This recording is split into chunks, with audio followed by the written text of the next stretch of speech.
What's up, everyone?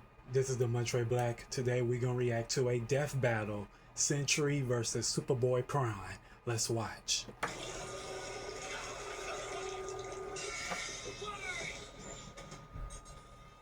Sentry versus Superboy Prime. These two dark supermen prove that sometimes absolute power corrupts absolutely. He's Wiz and I'm Boomstick. And it's our job to analyze their weapons, armor, and skills to find out who would win a death battle. One superhero stands alone at the peak of Marvel Comics. He's a brilliant scientist and friend to all, the Golden Guardian of Good, the Sentry. Which makes it all the more mysterious when all of humanity forgot about him, as though he never existed in the first place. What if the reason we forgot Sentry is that he wanted to be forgotten? To save us from himself. As the story goes, Robbie Reynolds was just your average, ordinary high school teen until the day he accidentally drank this super soldier serum. At that moment, Robbie was imbued with the power of 1,000,000 exploding suns, becoming one of the strongest superheroes in existence. That's gonna be one hell of a bowel movement. And what better way to use his new powers than to become a sentry to all mankind? In a never-ending crusade against his devious arch-nemesis, the Void. He's got all your classic, I can't believe he's not Kryptonian superpowers, like super strength, speed, durability, and flight. He can spot you from miles away, or even hear a butterfly sneeze from across the planet. Do butterflies sneeze?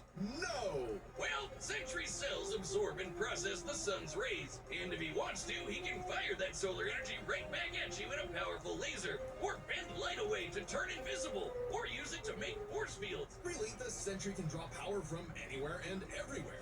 When he was forcibly shrunk down to subatomic size, he started pulling energy from the microverse instead. And despite being microscopic, his punches were strong enough to destroy planets, even while holding back. Sentry can teleport, communicate telepathically, and even read and mess with minds. He's also a genius with a super brain comparable to Tony Stark and Reed Richards. He's even built his own watchtower with an advanced AI that is constantly monitoring the planet for threats. Jesus Christ, he's like the Avengers all in one. Why do there even need to be any other superheroes? Indeed, the Sentry is more than strong enough to take on Marvel's heaviest hitters, like his famous battle with the Green Scar Hulk, where Black Bolt, Iron Man, and Doctor Strange failed. The Sentry was the only one who stood against the Hulk's full power. He's also battled Thor, who collapsed an infinite number of timelines into one by clashing with another Thor. The Sentry is incredibly fast, too. He can bend space and speed blitz Ares, who can move within planck time, the smallest unit of time possible in our universe. He's stated to be as fast as the Heralds of Galactus, like the Silver Surfer, who once outraced the multiverse blowing up. This surfer flew so fast he went back in time. So you'd think Sentry would be able to handle some punk in a trench coat. But it wasn't so simple. The Void was everywhere that the Sentry wasn't. If Sentry saved people from a burning building, Void would crash an airplane. If Sentry healed a person's broken back, Void would give someone else cancer. What an asshole! For every good act the Sentry performs, the Void commits an evil one. Because the truth was, the Sentry and the Void were one and the same. Plot twist. Turns out Sentry's whole origin story was a lie. Robbie Reynolds wasn't a 60s high schooler beating up bullies like some Jack Kirby comic. In reality, Bob Reynolds was a schizophrenic meth addict who drank the Sentry serum just to get high. And the Void was, in reality, a malevolent godlike entity bonded to Bob that was the literal angel of death. Yes, from the Bible, with Moses and the Pharaoh and the dead firstborns. That's him, apparently. And this being manifests as the dark side of Bob's shattered psyche, a villainous alter ego with all of his power. Too much power for any one man to handle. The only way to destroy the Void was to also destroy the Sentry. So Bob did something crazy. With help from Reed's tech, he used his own psychic powers to erase himself from everyone's past, present, and future, including his own. Warping the perception of reality of every single person on the planet. They would no longer remember him, or even recognize anything remotely related to him. A picture of the Sentry would still technically exist, but in your mind's eye, including Bob's, it isn't there. Great! Everyone knows problems always makes them better.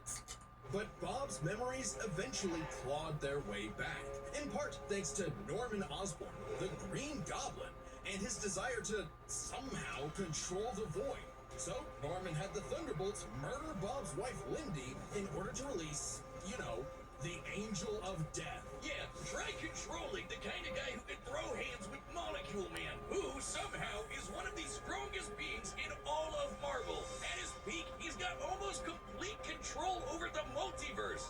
So yeah, good luck with that one, Norm. Molecule Man was another mentally unstable god whose power fluctuates based on their self-confidence. In a way, a sort of kindred spirit to Bob. It was then that Bob discovered the true source of his own powers, his own control over molecules. Yeah, you can do that too. The Sentry can create and destroy matter on a whim, able to rip you apart at the molecular level, or conjure an entire new reality from scratch, all with just a wave of his hand, like Dr. Manhattan. He can also regenerate his body from any kind of damage, like being burnt to a skeleton or getting Dr. Manhattan himself. As long as one single solitary atom remains, the Sentry is unkillable. And Void's got all of this and more, except he doesn't hold back. He can shapeshift, create hurricanes, trap you in darkness, possess your body, and devour your soul. With his infinitendrils, the Void takes control of a victim's mind and tortures them with the memories of past traumas and nightmares. He killed Loki. He wrecked Asgard. The Avengers, the Fantastic Four, the Inhumans, and the X-Men teaming up all at once could barely handle him. Void is one of the biggest bads in Marvel. Great fucking job, Norm. I'm something of a moron myself. The only way forward, the only way for Bob to save everyone, including himself, was to do something he never imagined.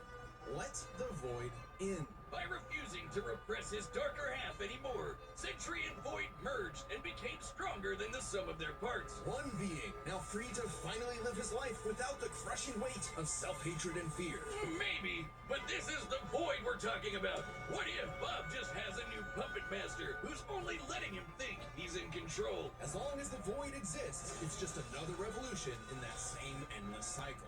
It remains to be seen whether even death itself can break that wheel. He'll be back. Sentry is gone, but not forgotten. He'll never be forgotten again. Do you believe a man can fly?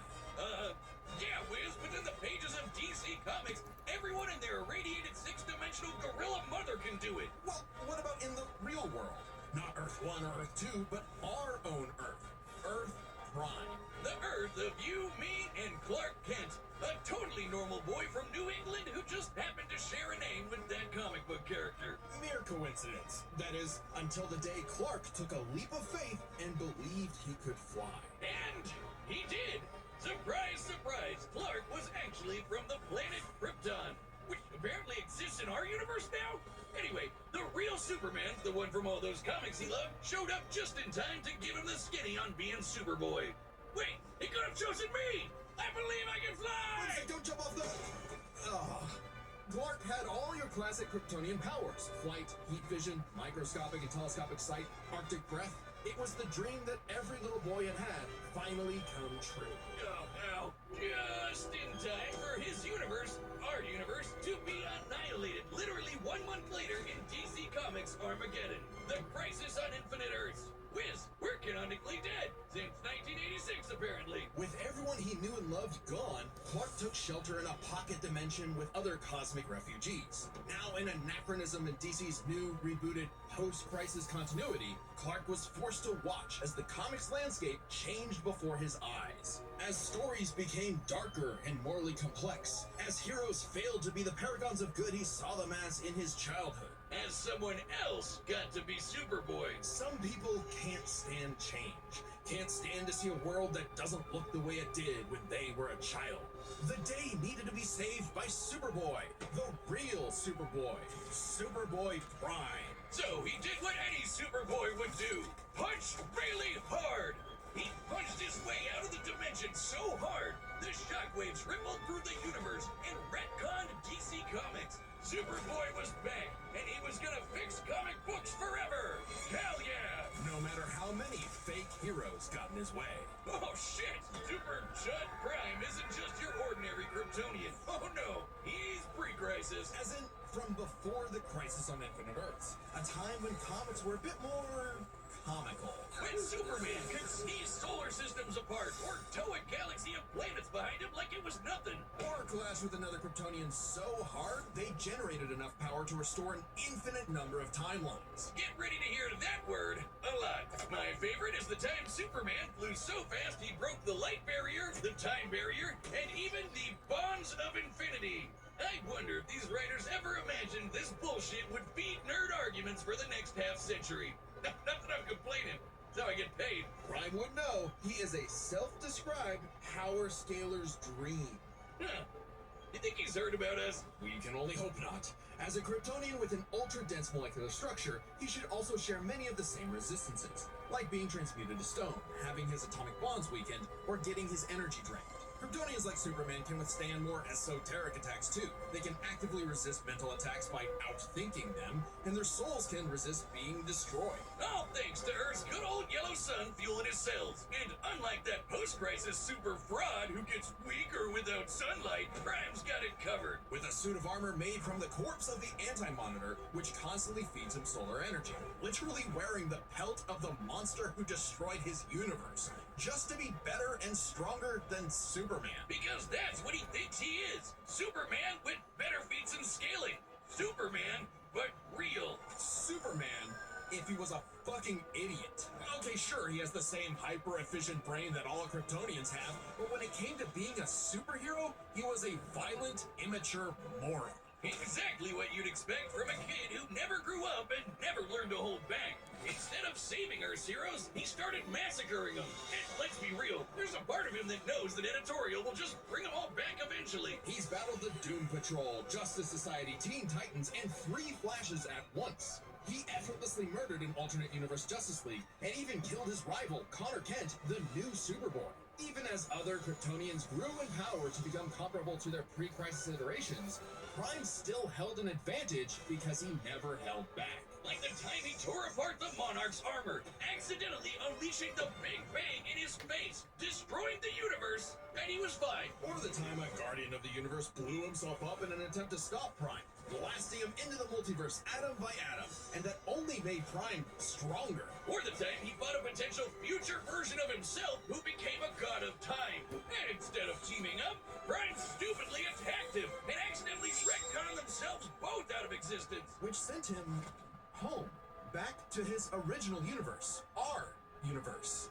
Except now everyone he knew, his parents, his girlfriend Lori, had been reading his comics. They knew what he had become, and they were terrified. Once again, forced to watch as his heroes progressed without him, he pored over comic after comic, learning everything about DC, And a little bit of Marvel. only to discover his worst possible nightmare. Not only would he never get to be Superman, he wasn't even a super villain that people liked. Turns out, power levels aren't everything. So, naturally, he flew to DC headquarters and attacked the people writing his own comic. Like some infinitely recursive meta hell. Prime had become a whiny, petulant, reactionary fanboy. Wiz, you think he's the guy posting on our Reddit? And at the peak of his violent temper tantrum, he murdered the Golden Age Superman. The original Superman. Action Comics #1. The first superhero. Instead of restoring DC's glorious past, Prime beat it to death. He needed to change. And that opportunity came when this alternate universe Jokerized Batman Who Laughs threatened to destroy all of reality. Prime was drafted to help save the day, and it turned out he was the only Superboy who could. Remember that time Prime punched reality so hard he retconned DC Comics? Turns out that was no coincidence. Due to his repeated excursions across the multiverse, Prime became a space-time anomaly. And he slowly learned how to manipulate reality itself with his fists. I guess you could call it his retcon punch. At first, its effects were random, like bringing Jason Todd back to life or restoring Beast Boy's memories. But he started to use it to rewrite continuity to fix the evil universes of the Batman Who Laughs. Giving them and all the characters inside of them happy endings. In a weird way, that's what Superman has always done, right? Punch the bad guy so hard he saves the day. Prime can punch hard enough to enter the time stream, seemingly exit the comic medium entirely, and even defeat the nigh omnipotent Darkest Knight. Who was powerful enough to beat Perpetua? The gun is who created all of DC Comics, the whole shebang. And Prime hit the Darkest Night so hard, he erased his entire evil multiverse. A feat that no one actually saw happen. Prime's first true act of heroism was one that he did selflessly, and it was the first step toward becoming a true hero. The kind of hero that Superman always secretly knew he could be. A hero who could someday get his own issue #1. A hero like, well, Superman. Maybe one day Prime will truly believe in himself, just like he once believed he could fly. All right, the battle's about to begin, but first, pitch calls are back. Hey, I'm Ben, the voice of Wiz. And I'm Chad, the voice of Boomstick. And we're reopening matchup pitches on the Death Battle store. This is a way to meet with Chad and I, the creators of Death Battle, and pitch your favorite matchup to us via video call. Yeah, a lot of episodes that are being made right now are because they were pitched. But to give each pitch the time it needs, there's a limited number available. So go pick them up right now before they're gone on deathbattle.gg. That's our website. It's kind of like our own private Patreon with a bunch of extra stuff in every episode of Death Battle ever made. And if you're a website member, you get first dibs. It'll first be available to Chronicler tier, then Archivist, and so on. Every purchase directly supports the show. Oh, and members also get a big store discount. All right, let's get to this battle. But don't forget to grab your pitch on deathbattle.gg. All right, the combatants are set, and we've run the data through all possibilities. It's time for a death battle!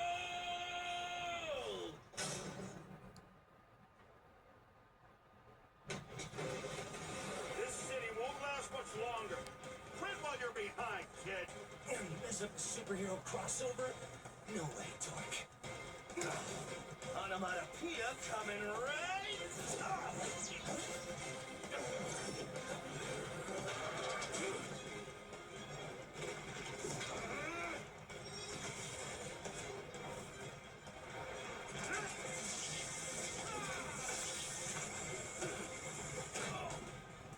We're dealing with someone who has the power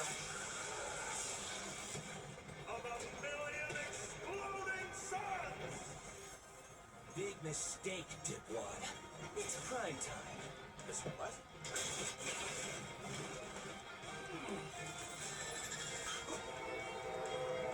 Are you kidding me? Another Dark Superman fraud? Boring! It's cool when I do it.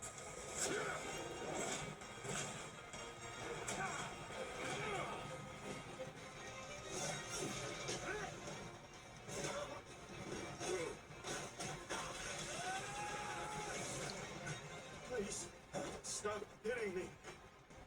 He'll kill you. I'll kill you. To death!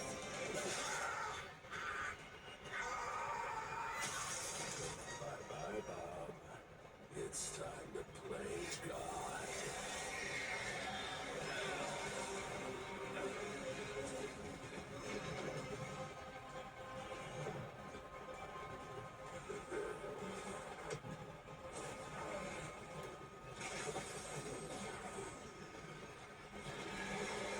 Okay, you weren't joking. Definitely a crisis-level threat. Luckily, so am I. Run all you want! If Bob couldn't escape me. What hope do you have, boy? Afraid of the Dark Clerk? What kind of a hero are you? Remind me again. Whatever happened to Lori?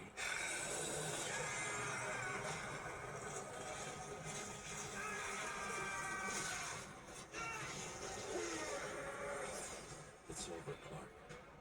There is no happy ending. Not for you. Not for me. Not for anyone else. In the void. Haven't you ever read a comic book, you big freaking nerd? There's always a happy ending.